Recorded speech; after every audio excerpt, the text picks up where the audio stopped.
बच्चों, मैं Gopal sir. Welcome to my YouTube channel Gopal sir classes. एक बार फिर से आप सभी बच्चों का बहुत बहुत स्वागत है मेरे YouTube channel Gopal sir classes में। क्लास 12 फिजिक्स नए सत्र के लिए क्लासेस की शुरुआत हो चुकी है। हमने शुरू किया था यूनिट 6 चैप्टर 9 प्रकाश की ऑप्टिक्स, और मैंने आप सभी बच्चों को बताया था कि चैप्टर जो 9 है वो थोड़ा सा बड़ा चैप्टर होता है, तो हमने इस चैप्टर को 5 भाग में बांट दिया है, 5 पार्ट्स में डिवाइड कर दिया है। 9A B C D और E। हमने स्टार्ट किया था बच्चों 9A प्रकाश का परावर्तन। 4 लेक्चर्स हो चुके हैं और आज है हमारा लेक्चर नंबर 5। तो जो पहले हमने 4 लेक्चर्स कराए उसमें इस चैप्टर के जितने भी डेरिवेशंस थे वो सारे के सारे हमने आपको कंप्लीट करा दिए हैं, और आज लेक्चर नंबर 5 में हम आपको इस चैप्टर के कुछ बहुत ही महत्वपूर्ण न्यूमेरिकल क्वेश्चन मतलब अंकित प्रश्न सॉल्व करवाने वाले हैं। तो चलिए आज के क्लास के लिए रेडी हो जाएंगे। और क्लास स्टार्ट करने से पहले आप सभी बच्चों से बोलना चाहता हूं कि अगर आपको वीडियो अच्छा लगता है तो वीडियो लाइक करना ना भूलिएगा, ठीक है। चैनल सब्सक्राइब कीजिए, हमारा शेयर कीजिए अपने फ्रेंड्स के साथ में, अधिक से अधिक जितना शेयर कर सकते हैं, और कमेंट में जरूर बताएंगे कि आपको आज का क्लास कैसा लगा, आपको कौन से टॉपिक्स चाहिए, कौन से क्वेश्चन के सॉल्यूशन चाहिए, ये सारी चीजें आप हमारे साथ में शेयर कर सकते हैं। तो आज की लेक्चर की बात करते हैं, लेक्चर नंबर 5। लेक्चर नंबर 5 में हम आप सभी बच्चों को बताने वाले हैं कुछ बहुत ही महत्वपूर्ण न्यूमेरिकल्स अंकित प्रश्न।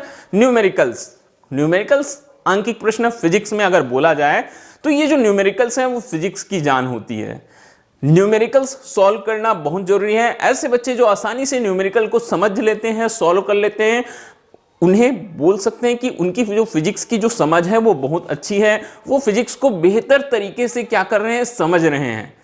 और न्यूमेरिकल्स सॉल्व करना आपके लिए जरूरी है। अगर आप भविष्य में किसी भी कॉम्पिटिटिव एग्जाम, चाहे वो मेडिकल का हो, चाहे इंजीनियरिंग का हो, फार्मेसी का हो, किसी भी तरह का कॉम्पिटिटिव एग्जाम आप फाइट करना चाहते हैं तो न्यूमेरिकल पर आपकी पकड़ बहुत ही मजबूत रहनी चाहिए। सारे के सारे अंकित प्रश्न आपसे बनने चाहिए, तभी आप वहां अच्छा स्कोर कर सकते हैं। इसीलिए हमेशा मैं बोलता हूं सारे के सारे बच्चों से कि आप जो न्यूमेरिकल है फिजिक्स में उस पर फोकस कीजिए।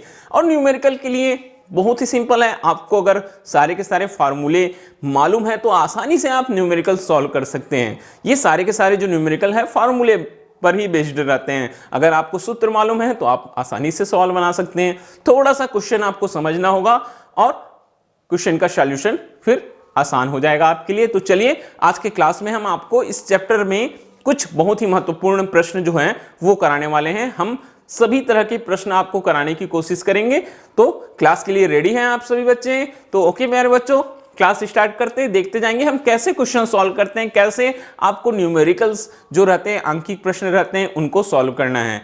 क्योंकि हमने देखा है कि जो हमारे हिंदी माध्यम के बच्चे रहते हैं, जो स्टेट बोर्ड के बच्चे हैं, उनमें ये बहुत बड़ी कमी पाई जाती है कि वो न्यूमेरिकल से बचना चाहते हैं।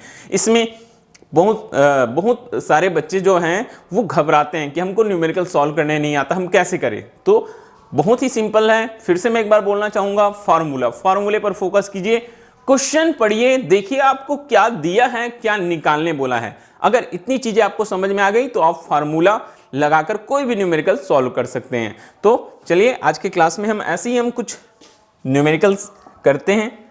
तो स्टार्ट करेंगे बेटा हम क्वेश्चन नंबर 1 से। क्वेश्चन नंबर 1 फिर से एक बार न्यूमेरिकल सॉल्व करेंगे तो क्वेश्चन पढ़ेंगे, और सबसे पहले जो गिवन है, जो आपको दिया गया है, वो आप मेंशन करते जाएंगे। एक वस्तु 15 सेंटीमीटर फोकस दूरी वाले अवतल दर्पण के सम्मुख स्थित है। तो हमको दिया क्या है? हमको दिया है फोकस दूरी। किसकी फोकस दूरी? अवतल दर्पण की।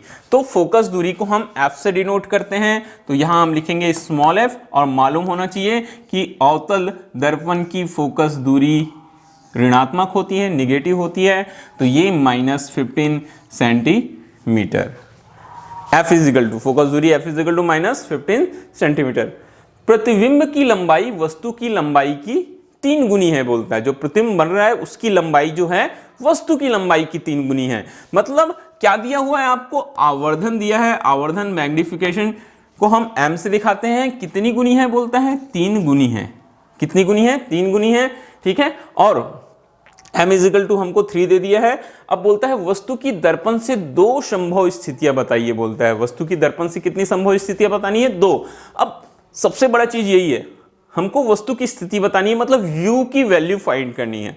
वस्तु की स्थिति की वस्तु कहाँ स्थित है, मतलब बात वही हुई ना, हमको क्या निकालना है, दर्पण से वस्तु की दूरी निकालनी है। हमको दर्पण से वस्तु की दूरी निकालनी है दर्पण की स्थिति बताने के लिए।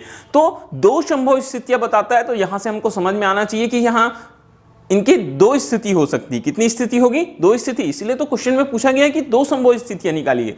तो अवतल दर्पण के द्वारा दोनों प्रकार का प्रतिबिंब बनता है, वास्तविक प्रतिबिंब भी बनता है और आभासी भी प्रतिबिंब बनता है। तो चलिए हम दोनों स्थितियों के लिए सॉल्व करते हैं। सबसे पहले हम स्थिति 1, जब देखेंगे प्रतिबिंब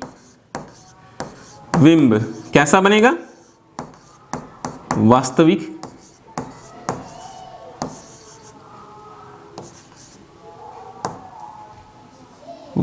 हो, कैसा प्रतिबिंब हो बोलता है, वास्तविक हो। तो इस स्थिति में आपको याद रखना है कि वास्तविक प्रतिबिंब जो रहता है हमेशा कैसा बनता है बेटा, उल्टा बनता है। तो आवर्धन m इजिकल टू, हमारे पास वैल्यू जो रहेगी वो कितनी आ जाएगी, -3। m की वैल्यू कितनी आ गई, -3। और सबसे पहला जो सूत्र हम यहाँ यूज कर रहे हैं, सबसे पहला जो सूत्र हम लगाएंगे वो आवर्धन के लिए लगाएंगे। m इजिकल टू होता है -v/u। तो यहां से देखेंगे बच्चे लोग, m का मान हो जाएगा -3 और ये v is equal to upon u। तो यहां से अगर मैं v माइनस माइनस तो प्लस हो जाएगा, अगर मैं v फाइंड करूं तो कितना निकलेगा, v का मान 3u हो गया। v इजिकल टू कितना आ गया हमारे पास में, 3u आ गया। अब जो दूसरा फार्मूला है, यहाँ दूसरा सूत्र है, ठीक है, फिर से हम एक सूत्र लगाएंगे। अब कौन सा सूत्र लगाएंगे हम, 1/f। अब हमारे पास फार्मूला क्या आ जाएगा, 1/f is equal to 1/v plus 1/u से, ठीक है। ये तो देखते जाएंगे। सबसे पहले फोकस दूरी -15, 1/v, v की जगह हमारे पास वैल्यू कितनी आ गई, 3u प्लस ये हो जाएगा 1/u, ठीक है। ये हो जाएगा 3u प्लस 1/u। आप इसको सॉल्व कर सकते हैं। 3u और u का जो एलसीएम है वो एलसीएम आ गया हमारे पास में 3u। अब देखिए 3u एलसीएम है, यहाँ 1 का गुना हो जाएगा, 3u है तो, और यहाँ u है तो किसका गुना हो जाएगा, 3 का। तो 3 एकम 3, 3 और 1 4, 4/3u, ठीक है। ये हमारे पास आया। अब हमको u की वैल्यू फाइंड करनी है। तो u की वैल्यू फाइंड करने के लिए हम u is equal to -15 into 4 divided by 3, ठीक है। मैंने पक्षांतर कर दिया, 3 ऊपर आ गया, ठीक है। 1 मिनट, ये हो जाएगा बेटा, u की वैल्यू फाइंड करनी है। हाँ, -15 इंटू 4 डिवाइडेड बाई कितना हो जाएगा, 3, ठीक है। तो ये हो जाएगा हमारे पास -60/3, 3 एकम 3 दूनी 60, ऋण 20 -20 सेंटीमीटर। देखिए कितना आसान है। फिर से एक बार सुनिएगा, हमने क्या किया बेटा, हमने m इजिकल टू 3, ठीक है, आवर्धन क्षमता, मगर वास्तविक प्रतिबिंब है तो m का मान हमने माइनस ले लिया। सबसे पहले हमने सूत्र लगाया m इजिकल टू -v/u। तो m की वैल्यू -3 और ये -v/u, तो माइनस माइनस प्लस हो गया, v का वैल्यू मिल गया 3u। दर्पण सूत्र लगाए हमने 1/f is equal to 1/v plus 1/u से। तो 1/-15, 1/3u plus 1/u, 3u LCM आया, 1 + 3 4 हो गया, 4/3u। u is equal to -15 into 4/3 -60/3 -20 centimetre. -20 centimetre आ रहा है, मतलब हमको प्रतिबिंब की दो संभव स्थितियां, मतलब वस्तु की दर्पण से, तो कितनी दूरी पर होगा, -20 सेंटीमीटर पर होगा। ये पहली स्थिति। अब हम स्थिति 2 के लिए सॉल्व करते हैं। चलिए स्थिति 2, ठीक है। जब प्रतिबिंब आभासी हो। अब आपको मालूम होना चाहिए कि प्रतिबिंब जब आभासी होता है तो वस्तु कैसी होती है, सीधी होती है। तो वस्तु सीधी है, मतलब m की वैल्यू कैसा हो जाएगा, +3 हो जाएगा। फिर से एक बार सूत्र, पहला जो हमारा सूत्र है हम यूज करेंगे, सूत्र m is equal to minus we upon U से। तो m की value 3 minus we upon U, यहाँ से हमको m इज इक्वल टू, ठीक है, sorry, v is equal to -3u मिल गया। v इज इक्वल टू क्या मिल गया हमको, -3u मिल गया। ठीक है, आगे दूसरा सूत्र, दर्पण सूत्र, सूत्र 1/f is equal to 1/v plus 1/u से। तो 1/f is equal to 1/v plus u से, तो 1/-15 इज इक्वल टू 1/v की जगह -3u प्लस 1/u। एक बार फिर से 3u और u का एलसीएम 3u आ जाएगा, ये -1 प्लस हो जाएगा 3 और ये हो जाएगा 2/3u। ठीक है, ध्यान से आपको क्रॉस मल्टीप्लिकेशन कर देना है। u ऊपर चला गया, -15 इंटू 2, ठीक है, -15 into 2 divided by 3 is equal to -30 divided by 3 is equal to -10 centimetre.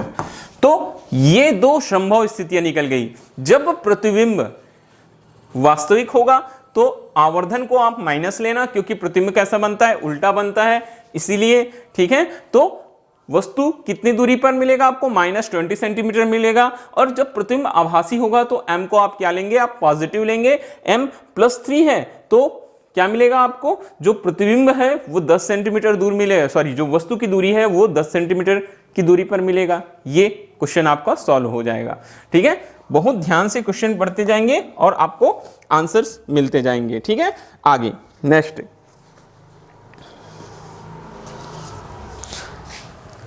Question number 2, एक बार फिर से देखेंगे। क्वेश्चन नंबर 2 जो है हमारे पास में, वो कोई वस्तु 15 सेंटीमीटर वक्रता त्रिज्या के अवतल दर्पण से, फिर से हमको अवतल दर्पण की वक्रता त्रिज्या दिया है। क्या दिया है हमको, यहां हम लिखेंगे, हमको दिया है अवतल दर्पण की वक्रता त्रिज्या। चिन्हों का बहुत ध्यान रखेंगे, अवतल दर्पण की वक्रता त्रिज्या माइनस होती है, तो ये हो गया -15 centimetre.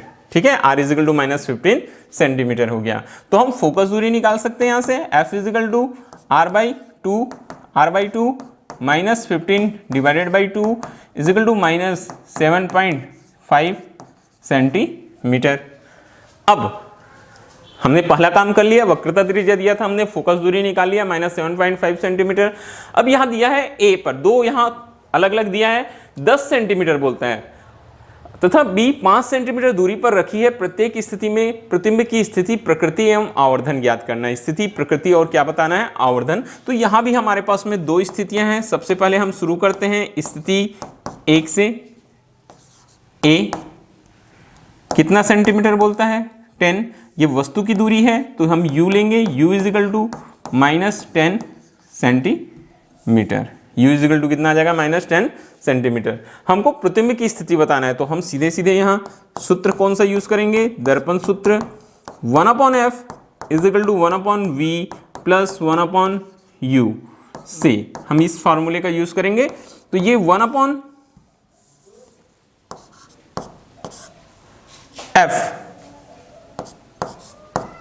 (7.5) is equal to 1/v तो हमको ज्ञात करना है, प्लस u 1/-10। बहुत ध्यान से देखते जाएंगे क्या कर रहे हैं हम। u इज इक्वल टू -10 दिया है, f 1/-7.5 आया, इज इक्वल टू बेटा 1/v प्लस 1/-10। चिन्हों का ध्यान रखना हमेशा न्यूमेरिकल बनाते समय। अब चलिए इसको पक्षांतर करते हैं, हमको 1/v चाहिए, मैं उधर ले जाता हूं। तो देखिए क्या आ जाएगा, ये मेरे पास में 1/v, ये प्लस में हो जाएगा 1/10, और ये जो 7.5 है, अगर ये तो इधर माइनस में ही रहेगा। ठीक है, 1/v इसको इस पक्ष में ले आ रहा हूं तो ये पॉजिटिव हो गया, माइनस है।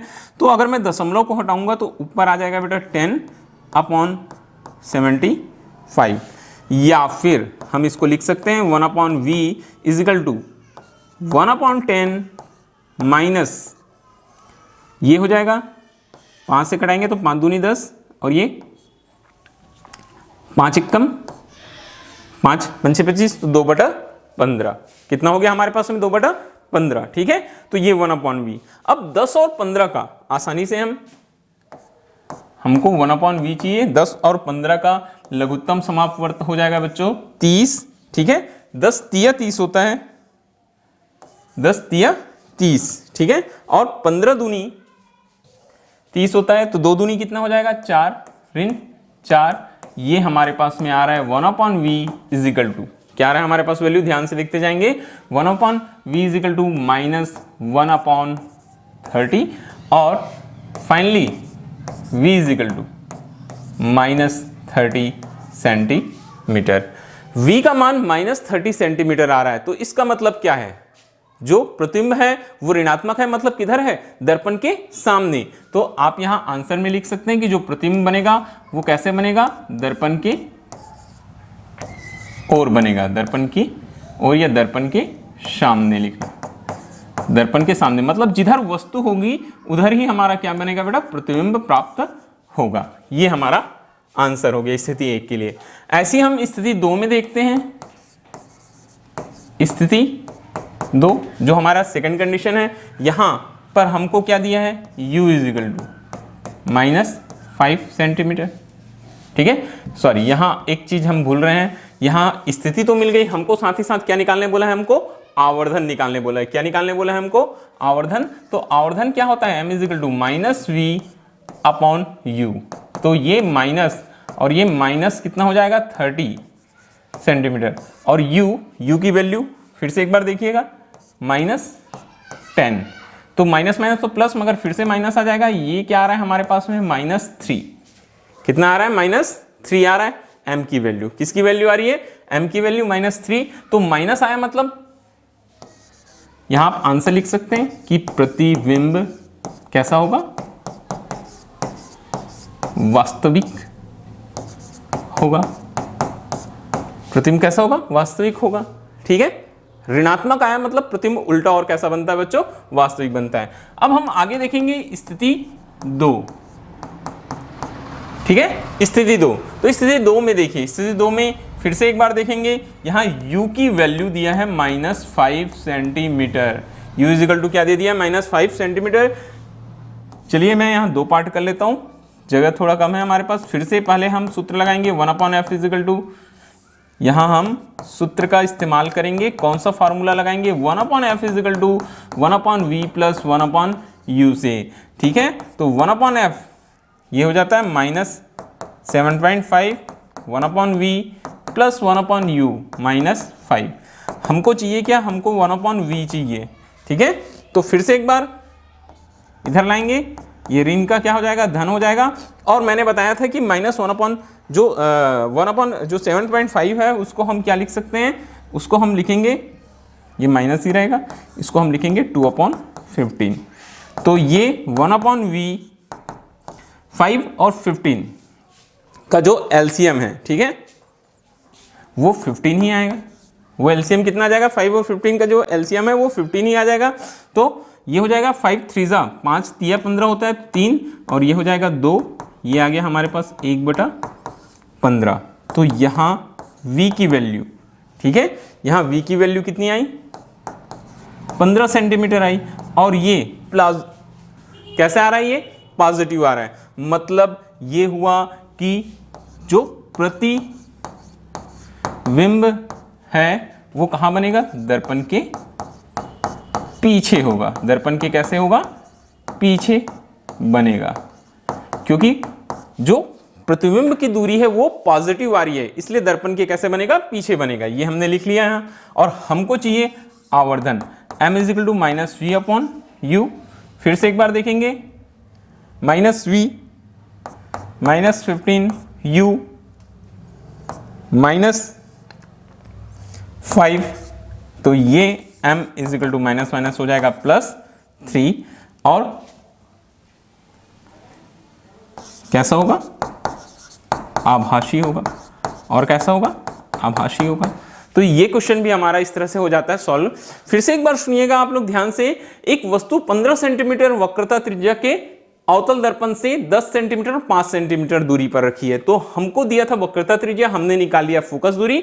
दो स्थितियां दी गई है, वस्तु एक बार 10 सेंटीमीटर दूरी पर है और एक बार 5 सेंटीमीटर दूरी पर है। तो हमको स्थिति, प्रकृति और आवर्धन निकालना था। तो प्रतिबिंब की स्थिति निकालने के लिए हमने दर्पण सूत्र लगाया और v की वैल्यू निकाला। तो पहले बार में v का मान आया हमारे पास में -30। माइनस आने का मतलब क्या होता है कि प्रतिबिंब किधर बनेगा, वस्तु की ओर ही बनेगा, मतलब दर्पण के सामने बनेगा। और जो आवर्धन था वो माइनस में आ रहा है, मतलब जो प्रतिबिंब है वो कैसा होगा, वो वास्तविक होगा।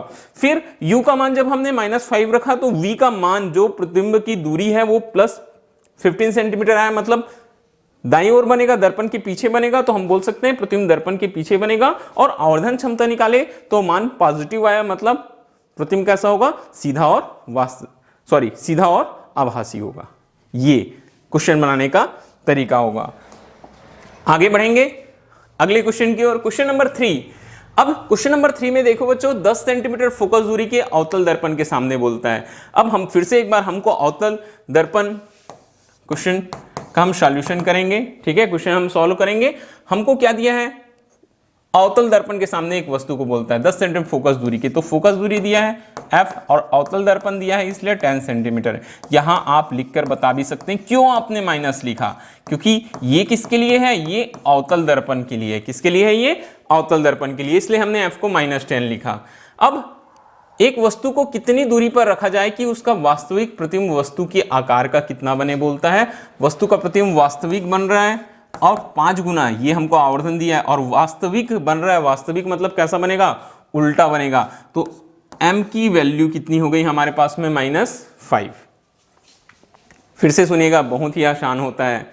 f = -10 centimetre, m = -5। और हमको क्या निकालना है, दर्पण के सामने एक वस्तु को कितनी दूरी पर रखा जाए बोलता है, मतलब हमको निकालनी है वस्तु की दूरी। तो फिर से फर्स्ट पहला हमारा जो फार्मूला रहेगा बेटा, सूत्र रहेगा, कौन सा सूत्र, m = -v/u। ठीक है, से तो m की वैल्यू -5, ये -v और ये u। तो v = यहां हम लिख सकते हैं 5u। v की वैल्यू कितनी आ गई, 5u। अब दूसरा सूत्र, कौन सा सूत्र यूज करते हैं, दर्पण सूत्र। तो दर्पण सूत्र 1/f = 1/v + 1/u से। ठीक है, तो 1/f, f की वैल्यू हमारे पास में है 1/-10 = 1/v, v की वैल्यू 5u प्लस ये कितना हो जाएगा, u। इसको सॉल्व कर लीजिए, 5u और u, ये हो जाएगा बेटा 5u LCM, ये 1 + 5। तो यहां से देखेंगे हम -1/10 = 6/5u, और पक्षांतर करेंगे आप तो u = देखिए माइनस चिन्ह को उधर ले जाएंगे, 10 × 6 / 5 मतलब -60/5। और ये वस्तु की दूरी u = -12 सेंटीमीटर। तो न्यूमेरिकल बनाने के लिए फिर से एक बार क्वेश्चन बहुत ध्यान से पढ़ना है कि क्या दिया है आपको। जैसे इस प्रश्न में दिया था 10 सेंटीमीटर फोकस दूरी के अवतल दर्पण, तो अवतल दर्पण बोलेगा तो फोकस दूरी हमारा ऋणात्मक हो गया। फिर बोलता है एक वस्तु को कितनी दूरी पर रखा जाए, मतलब वस्तु की दूरी u हमको फाइंड करनी है। फिर बोलता है उसका वास्तविक प्रतिबिंब, तो वास्तविक प्रतिबिंब बोलने से समझ में आ जाता है माइनस होगा आवर्धन। वस्तु के आकार का 5 गुना बन रहा है, मतलब आवर्धन बता रहा है। तो m = हमने -5 लिया। पहले हमने m = फार्मूला लगाया बेटा -v/u से, तो ये हमारे पास -5/-v/u आ गया, v = 5u आ गया। और फिर दर्पण सूत्र लगा दिए, क्वेश्चन हमारा हो गया सॉल्व। ओके बच्चों, आगे बढ़ेंगे फिर से एक बार। हम अब नेक्स्ट क्वेश्चन की ओर आगे बढ़ते हैं। हमारे पास में अगला प्रश्न है क्वेश्चन नंबर जो 4 है। क्वेश्चन नंबर 4, एक उत्तल दर्पण की वक्रता त्रिज्या, ध्यान से देखते जाइए। अब दर्पण चेंज हो गया हमारे पास में, यहां हमको देता है उत्तल दर्पण की वक्रता त्रिज्या। तो r = उत्तल दर्पण, तो ये कितना आ जाएगा, +30 सेंटीमीटर। रीजन आप लिखना चाहते हैं तो लिख सकते हैं। कैसा दर्पण है, ये आप बता सकते हैं कि ये एक उत्तल दर्पण था, इसलिए हमने प्लस लिया। तो R दिया है, सबसे पहले हम F निकाल लेते हैं, R/2, तो ये हो जाएगा 30 divided by 2 is equal to 50 centimetre. ठीक है, ये 15 सेंटीमीटर आ गया हमारे पास। फिर से देखना, R is equal to plus 30 दिया था, 15 सेंटीमीटर। फिर बोलता है उससे 10 सेंटीमीटर की दूरी पर 5 सेंटीमीटर उसकी से U का मान दिया है। कितने सेंटीमीटर? 10, U को हम माइनस लेंगे, 10 सेंटीमीटर। ये भी हमको दिया है, गिवन है। 5 सेंटीमीटर ऊंचाई की एक वस्तु रखी है। वस्तु की ऊंचाई के लिए मैं O ले लेता हूं, O is equal to 5 centimetre. प्रतिबिंब की स्थिति, फिर से प्रतिबिंब की स्थिति के लिए हम सूत्र लगाएंगे, दर्पण सूत्र 1/f is equal to 1/v plus 1/u से। तो ये क्या हो जाएगा? 1/f, f के जगह आ जाएगा हमारे पास 1/15। कितना आ जाएगा? 1/15। 1/v हमको निकालना है और u प्लस 1/-10। तो v के लिए जब हम पक्षांतर करेंगे 1/v के लिए, तो ये माइनस इधर आकर क्या हो जाएगा? प्लस हो जाएगा। तो ये हो गया बेटा 1/15 धन 1/10। 1/15 धन क्या हो जाएगा? 1/10। और 10 और 15 का लघुत्तम समापवर्त आता है 30। 15 दूनी 30, 10 दिया 30, तो 2 धन 3 हो गया। और v इज इक्वल टू, ये एक लाइन और लिख लेना आप, 5/30 और v इज इक्वल टू हो जाएगा 30 डिवाइडेड बाई 5। 5 एकम 5 छक्के 30, ये 6 सेंटीमीटर v की वैल्यू आ रही है। और वैल्यू कैसी आ रही है? पॉजिटिव। तो प्रतिबिंब की स्थिति बताता है। प्रतिबिंब की स्थिति मतलब यहां आप लिख सकते हैं कि प्रतिबिंब कहां बनेगा? दर्पण के पीछे स्थित होगा, यह दर्पण के पीछे बनेगा। क्यों पॉजिटिव लिखे? क्यों हमने दर्पण के पीछे लिखा? क्योंकि पॉजिटिव है। ऋणात्मक आता तो क्या लिखते हैं कि दर्पण के कहां बन रहा है? सामने। प्रकृति और आकार बताइए बोलता है। तो फिर से एक बार देखेंगे, हमारे पास में है एक और सूत्र होता है, m is equal to minus v/u is equal to I/o से। यहां तो आवर्धन नहीं दिया है, मतलब हमको vu और I/o को देखना है। ठीक है, तो यहां से देखेंगे माइनस v माइनस ये 6 हो जाएगा। u की वैल्यू, u कितनी है? -10 है। I सॉरी, हमको क्या दिया है? हमको O दिया हुआ है। क्या दिया हुआ है? हमको O दिया हुआ है। कहाँ है बोलता है? ऑब्जेक्ट की के लिए कितना दिया है? 5 सेंटीमीटर दिया हुआ है। ठीक है, I हमको O दिया है। कितना सेंटीमीटर दिया हुआ है? ये 5 दिया हुआ है। ठीक है, ये हमको 5 दिया हुआ है। 1 मिनट रुकेंगे, फिर से मैं देख लेता हूँ सारी की सारी वैल्यूज। -v कितना आ गया हमारे पास में? 6 आ गया। ठीक है, और ये u -10 है और I ये 5 आ गया। ठीक है, अब यहाँ से देखेंगे आप, I इज इक्वल टू मैं निकालना चाहता हूँ, तो मेरे पास आ जाएगा ये 6 × 5 माइनस माइनस तो प्लस हो जाएगा अपॉन 10, 3 सेंटीमीटर। कितना सेंटीमीटर आ जाएगा? ये 6×5 30/10 बराबर आ जाएगा 3। मतलब ये हुआ कि प्रतिबिंब जो है, ठीक है, जो प्रतिबिंब है I वो कितना सेंटीमीटर का होगा? वो 3 सेंटीमीटर का होगा। और I कैसा आ रहा है? पॉजिटिव आ रहा है। मतलब प्रतिबिंब कैसा बनेगा? सीधा और आभासी होगा। ठीक है, प्लस में आया मतलब I जो है मुख्य अक्ष के कहां बनेगा? ऊपर बनेगा। तो सीधा और कैसा बनेगा? आभासी। और वस्तु से कैसा होगा? देखिए, वस्तु 5 सेंटीमीटर था, प्रतिबिंब 3 है, तो वस्तु से छोटा होगा। ये सारी चीजें आप यहां लिख सकते हैं। वस्तु से कैसा होगा? छोटा होगा। ओके बच्चों, तो ये कुछ बहुत ही महत्वपूर्ण प्रश्न थे। आगे बढ़ते हैं आज के क्लास में क्वेश्चन नंबर 5 की ओर। तो चलिए बच्चों आगे बढ़ते हैं। आज के क्लास में हम क्वेश्चन नंबर 5 पर पहुंच गए हैं। क्वेश्चन नंबर 5 ध्यान से पढ़ेंगे। सबसे पहले देखते हैं कि क्या क्या चीजें हमको दी गई हैं। तो क्वेश्चन नंबर 5 में लिखता है कि 3 सेंटीमीटर लंबी वस्तु 30 सेंटीमीटर फोकस दूरी वाले उत्तल दर्पण के सामने 60 सेंटीमीटर की दूरी पर रखी हुई है। तो 3 सेंटीमीटर क्या हो जाएगी, वस्तु की लंबाई हो जाएगी। 30 सेंटीमीटर फोकस दूरी किसके लिए, उत्तल दर्पण के लिए, और वस्तु की दूरी कितनी है, 60 सेंटीमीटर। तो मैं सबसे पहले इन तीनों चीजों को यहां लिखता हूं, ठीक है। सॉल्यूशन क्या क्या चीज हमको दिया है, ये चीज हम सबसे पहले देखेंगे। जो चीजें हमको दी गई है, दिया है, हमको दिया है वस्तु O इजिकल टू कितना सेंटीमीटर, 3 सेंटीमीटर। उत्तल दर्पण की फोकस दूरी है, पॉजिटिव आएगी, F is equal to plus 30 centimetre, और वस्तु की दूरी U is equal to minus 60 centimetre. ये इतना हो गया हमारे पास में।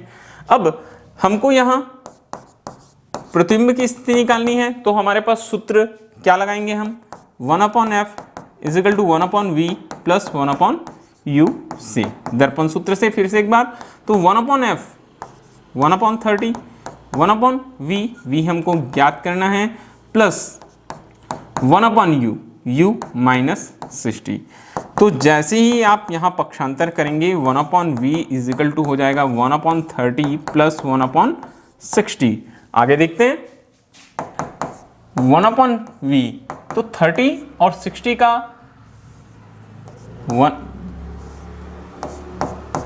1/v 30 और 60 का लघुत्तम समापवर्त कितना आ जाएगा, 60 ही आ जाएगा। ये 30 दूनी 60 होता है और 60 एकम, तो 2 और 1 3, 3/60, और ये हो गया 1/20। तो इस तरीके से क्या हो जाएगा, v की वैल्यू आ गई प्लस 20 सेंटीमीटर। मैंने आपको बार बार बताया है कि जब भी प्रतिबिंब की दूरी धनात्मक आएगी, मतलब प्रतिबिंब कहाँ बनेगा, दर्पण के पीछे बनेगा। दर्पण के कैसे बनेगा, पीछे, ठीक है, दर्पण के पीछे बनेगा। ये आप यहां लिख दीजिएगा।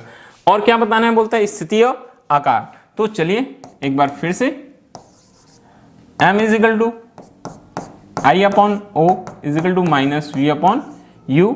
m की वैल्यू नहीं है, I हमको फाइंड करना है। O दिया है हमको कितना सेंटीमीटर, 3, माइनस V, तो ये हो जाएगा 20, और U कितना दिया हुआ है हमको, माइनस 60। तो इस तरीके से I इजिकल टू पक्षांतर करेंगे, माइनस माइनस तो प्लस हो गया, ये 20 गुना कितना हो गया, 3/60, मतलब 60/60 is equal to 1। I is equal to कितना सेंटीमीटर, 1 सेंटीमीटर। मतलब जो प्रतिबिंब प्राप्त होगा, जो प्रतिबिंब होगा वो कैसा होगा, I का मान कैसा है, पॉजिटिव, तो प्रतिबिंब कैसा होगा, सीधा और आभासी होगा। सीधा और कैसा होगा, आभासी होगा। तो ये भी क्वेश्चन हमारा सॉल्व हो गया, ठीक है, पिछले प्रश्न की तरह था। आगे बढ़ते हैं, क्वेश्चन नंबर 7। देखिए ध्यान से, मैंने सारे तरीके के क्वेश्चन आपको कराने आज के क्लास में, एक एक करके मैं बताते जा रहा हूं। 30 सेंटीमीटर वक्रता त्रिज्या के अवतल दर्पण, तो अवतल दर्पण की वक्रता त्रिज्या दी गई है हमको r इजिकल टू कितना सेंटीमीटर, और अवतल दर्पण इसलिए माइनस लेंगे, माइनस 30 सेंटीमीटर। हम यहाँ फोकस दूरी निकालेंगे, f is equal to r/2 minus 30 divided by 2 is equal to minus 15 centimetre. अब क्या बोलता है आगे, वस्तु को कहाँ रखेंगे जिससे आवर्धन, वस्तु की दूरी निकालनी है हमको। तो फर्स्ट में दिया है आवर्धन m इजिकल टू कितना हो, बोलता है +3 हो। तो चलिए लास्ट जो लेक्चर हमने कराया था रैखिक आवर्धन वाला, वहां हमने आपको कुछ फार्मूले बताए थे स्पेशल केसेस में, शॉर्टकट फार्मूले। अब देखिए यहाँ m हमको मालूम है +3 है, और फोकस दूरी भी मालूम है। चलिए फोकस दूरी कितना है हमारे पास बेटा, -15 सेंटीमीटर है। हमको क्या निकालना है, हमको निकालना है वस्तु की दूरी। तो वस्तु की दूरी हमको निकालना है, तो ये हमारे पास में हमने आपको बताया था शॉर्टकट फार्मूला। जब आपको क्या निकालना है, आपको u निकालना है, m और f दिया गया है, तो हमारे पास में फार्मूला होता है m का, f और u के पदों में। तो ये फार्मूला हमारे पास हो जाता है बेटा f/f माइनस u, हमेशा याद रखना। m इजिकल टू क्या हो जाता है, f/f माइनस u। तो चलिए यहाँ से हमको u फाइंड करनी पड़ेगी, तो हम वैल्यूज पुट करते हैं। m की value 3, f -15, f -15, into you. ठीक है, क्रॉस मल्टीप्लिकेशन करा देंगे, देखिए क्या आएगा, 15 तिया 45, ये -15 तिया 45, और ये हो जाएगा -3u। ये कितना हो जाएगा हमारे पास, -3u। आगे दूसरे पक्ष में आ गया हमारे पास में -15। ठीक है, तो -3u इजिकल टू -15, और ये -45 इधर अगर क्या हो जाएगा, +45। तो इस तरीके से ये हमको मिल रहा है 30, और हमको फाइंड करना है u, तो ये हो जाएगा -30 divided by 3 is equal to -10 centimetre. एक बार फिर से देख लेंगे आप, क्या हमको पूछा गया था, हमको दिया गया था अवतल दर्पण के सामने वस्तु को कहाँ रखेंगे। वक्रता त्रिज्या दिया, हमने फोकस दूरी निकाली है 15, m + 3 f - 15। हमारे पास फार्मूला होता है m = f upon f minus u। हमने m का मान 3 रखा, f का मान -15 -15 इंटू u, क्रॉस मल्टीप्लिकेशन करा दिए, -15 गुना 3 -45 -u इंटू 3 -3u। फिर -45 को मैंने दूसरे पक्ष में ले गया, +45 हो गया, 45 में 15 घटा दिए 30, और u का मान मिल गया -10। ऐसी यहाँ दूसरी कंडीशन भी दी गई है हमको, सेकंड नंबर। तो यहाँ m की वैल्यू है -3 और f तो उतना ही है हमारे पास, -15 सेंटीमीटर। सेम सूत्र लगाएंगे हम, हमारे पास में यहाँ भी सूत्र लगेगा, m = f upon f minus u से। तो m की वैल्यू -3, f -15, ये -15 - u। तो चलिए फिर से एक बार क्रॉस मल्टीप्लिकेशन कराएंगे, माइनस माइनस क्या हो जाएगा, प्लस हो जाएगा, ये 45 और ये हो जाएगा +3u इजिकल टू -15।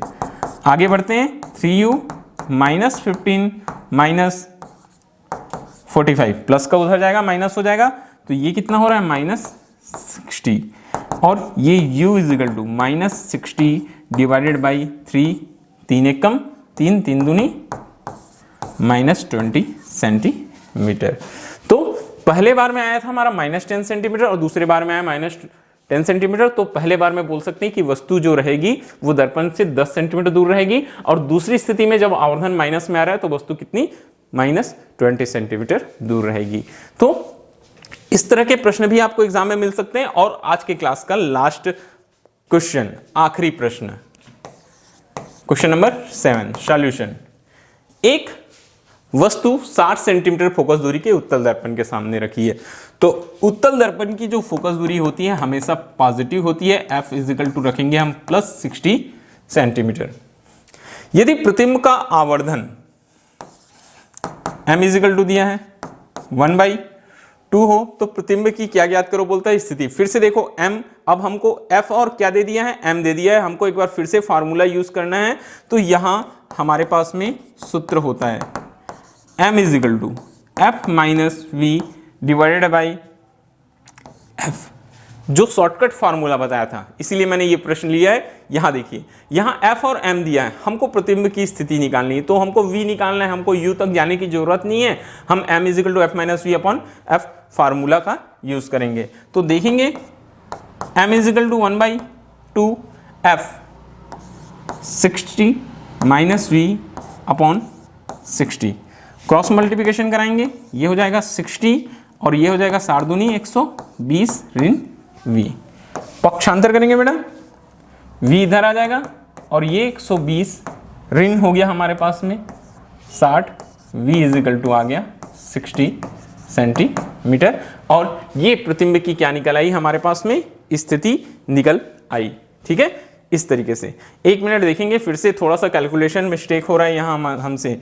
देखो ये 60 दूनी 120 की, ये हमको 2v लिखना था। क्या लिखना था बच्चों, ये 2v लिखना था। तो ये हमारे पास में 2v आ जाता, ये हमारे पास में 2v आ जाता, और v इजिकल टू आता 60 डिवाइडेड बाई 2, ये आ जाता बेटा 30 सेंटीमीटर। ये ध्यान से, इसीलिए जब भी प्रश्न बनाएंगे अंकित प्रश्न, कहीं कोई गलती होती है एक बार चेक जरूर कर लेंगे। क्रॉस चेकिंग करना बहुत जरूरी होता है ताकि गलतियां खत्म हो जाए या गलतियां जो रहती हैं वो सुधर जाए। तो आज की क्लास में थे ये कुछ न्यूमेरिकल। इतना न्यूमेरिकल आप सॉल्व करके रखिए। और भी आपके बुक्स में या कहीं भी जो भी नोटबुक आप यूज करते हैं उसमें क्वेश्चंस दिए होंगे तो आप सॉल्व कर सकते हैं। कहीं परेशानी होगी तो आप हमको मैसेज करके बता सकते हैं। तो चलिए बच्चों, आज की क्लास के लिए बस इतना ही। अब हम 9B स्टार्ट करेंगे, न्यू लेक्चर न्यू डे से। आज की क्लास के लिए इतना ही। Okay, thank you.